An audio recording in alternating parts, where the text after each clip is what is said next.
Hello guys, তোমরা সবাই কেমন আছো? তো এই যে দেখতেই পাচ্ছ দিয়ানকে কীরকম দুষ্টুমি করছে। ও ঠাকুরঘরটা আজকে পুরো ফাঁকা পেয়েছে, ওর দাদু আজকে নেই।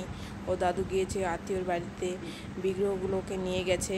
তো আমি সন্ধ্যা দেওয়ার পরে দরজাটা লাগাতে ভুলে গেছিলাম। তো তারপরে ও দেখি একটু আমি রুটি বানাচ্ছিলাম, এসে দেখি কি দিয়ান ঠাকুরকে সব সিংহাসন থেকে নিচে নামিয়ে রেখেছে, একটা একটা করে পিকচারগুলোকে নামিয়ে রেখেছে। তো আমি দেখে তো অবাক হয়ে গেলাম। আমি তো কাপড় ছেড়ে নিয়েছি, আমি তার সন্ধ্যা দেওয়ার পর তো কাপড় ছেড়ে নিয়ে আমি তো ঠাকুর ঘরে ঢুকবো না। ওকে বললাম যে বাবা তুই ঠাকুরগুলোকে উঠিয়ে রাখ।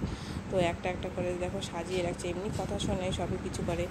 তো এইরকম দুষ্টুমি কার কার বাড়িতে করে তোমরা একটু কমেন্টে অবশ্যই জানাবে। আর এইদিকে দেখো আবার ওখানে শয়তানি করে এসে আবার পড়তেও বসেছে।